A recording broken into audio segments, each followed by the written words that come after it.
We'll start with Gus everybody. Baylor. We'll start with Gus Baylor. Go ahead, Gus. Hey, Kyron, how you doing? Good. How you doing? I'm doing well. What did you make of today's practice? Through the first day of the spring ball.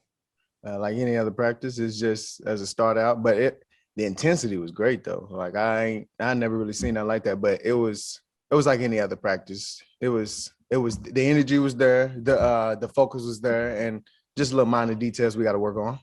Right. And what have you seen from Coach Jones, being the interim head coach? What have you seen from him over the last, couple of weeks, and especially today, getting the guys motivated?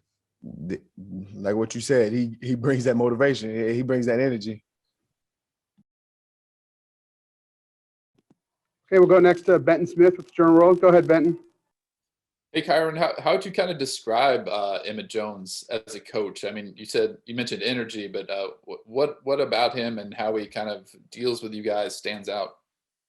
So are you saying what type of coach he is? Is that what you? Yeah, I mean, like what type of personality does he have when he's coaching? All that stuff.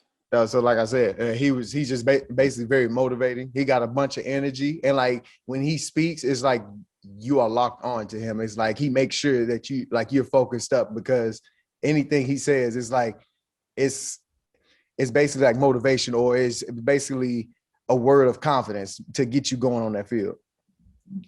Hey, what stands out to you about this defense and kind of what you guys are trying to do? There's some continuity there. You guys have experience now entering the spring. What are you excited about with the defense? We're more collective.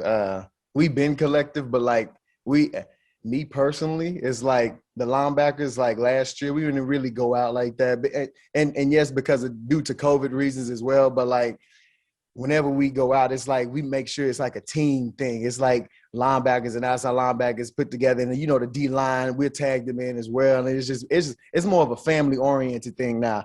It's like we're more collectively together than we was before.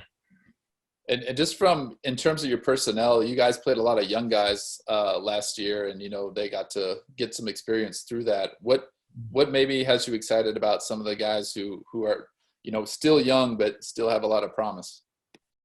They just going out to follow behind us, and like just with everything that we know, they just follow us basically, because like we're not gonna steer them wrong, but at the same time, you have to make that path of your own too. Because sometimes you're going to be thrown out there with the Sharks. And so you just got to make ends meet.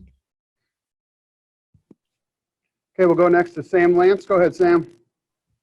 Hey, Kyron, you took advantage of coming back for another year. Could you just expand on why you made that decision? I just wanted to come back. And not only that, but like it's an extra year. I mean, when you come back, if you had an extra year, I mean, that'd be a smart thing to do too. And not only that, but I also wanted to get my stats up a little bit as well, because last year I feel like I was a little disappointed in what I did, and like I could have gave more. And so like that's another reason why I came back. Do you have any certain goals in mind? To make it to the NFL. And if I can't do that, then on my way to be a doctor or a project manager. I mean, it's like there's a lot of goals that I have set, but it's like I take them like it's a little bit at a time. Like, eat healthy this way, get to this weight this way, drink this much this day. It's like I set little tiny goals. It's like a bunch of goals that I set for myself. So it's not, I wouldn't say I do have a major goals, but like those are my major focus. I guess my focus are my smaller goals. Thank you. Mm-hmm.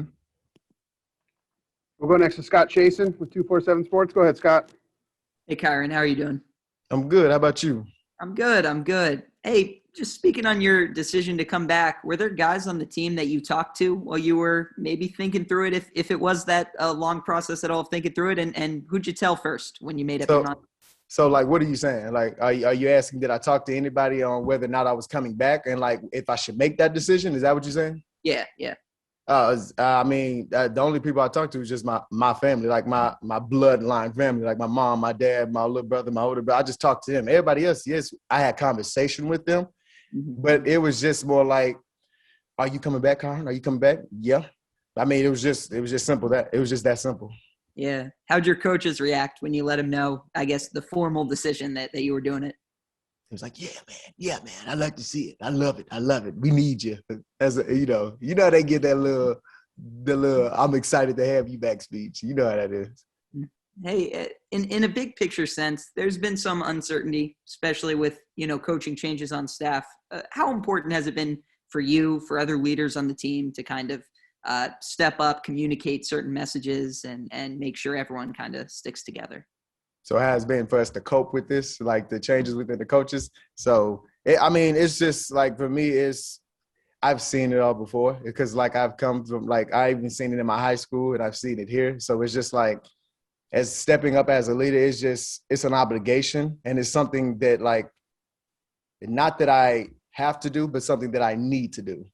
And so like, it just comes natural. Thank you. Mm-hmm. We'll go to Matt Fortuna with The Athletic. Go ahead, Matt. Hi, Kyron. You talked about the energy and the juice that was flowing in practice today with Coach Jones now leading the whole team. Just curious, how familiar were you with him as a coach, as a person, playing on the other side of the ball, and how has kind of perception and reality met each other with your Coach eyes today? With Coach Jones? With Coach Jones, yeah. I mean, like you said, he's on the opposite side of the ball, but like, because like trying to talk with him is like, you don't really talk with him as much, not as much as you would do your own position. But like wise coach, like Coach Schoonover, which is my coach, I talk to him a lot, of Coach Elliott, because they're on the defensive side of the ball. But I've talked to him some, and like I even went in his office and talked to him. He's a great dude. Like he's one of the like I wouldn't be surprised if they just stay with him as the head coach, like because he just great like that. Did you have like an idea of like how he would be as a head coach and how he would run a practice, or did you kind of go in today blindly, not knowing what to expect?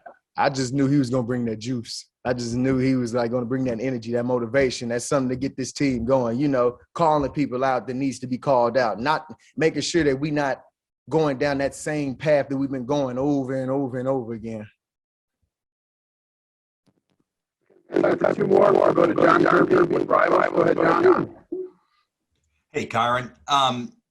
There's some young linebackers on the team. Kyron Brown, Barry Hill, Person. What can you tell us about some of those guys?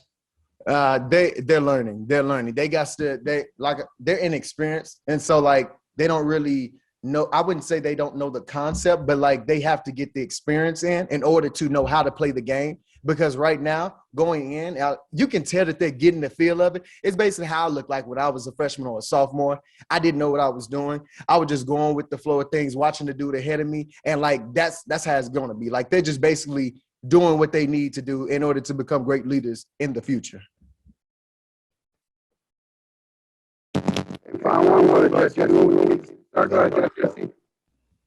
Hey, Kyron. It's been a couple weeks now since Emmett Jones was announced, but it looked like from photos that he addressed the team. Do you remember what he told you guys, what his main message was when it was officially announced he was the interim? Wait, say that one more time? Yeah, when he was named interim a couple weeks ago, there were some photos that he kind of gathered the team together, was kind of standing at the podium and addressed you guys. Do you remember kind of his main message from that, what he was trying to convey to you guys then? I do not. My mind bad. I don't. I don't remember that. I'm sorry. All right. Well, how about today? Any words today before you guys started practice about what he was looking for from you guys? Oh yeah, he was telling us bring that intensity. Like I said, he brings that juice. And you don't really see that a lot out of the head coach. Like they bring that juice, that energy, that motivation. And like with him, he brings that though. And so like that's why I say the team looks different too. It looks real different. Like I can say that a lot of times though, but like when I say it looks different, like you can see it on the offensive side. You can see it on the defensive side. You can see it in the D-line, linebackers, receivers, running backs. You can see the energy. Like you can see like it's a whole type of step up. And like with him, it's like, whoa, where did this energy come from? And it's like we needed that. It's like we need that motivation.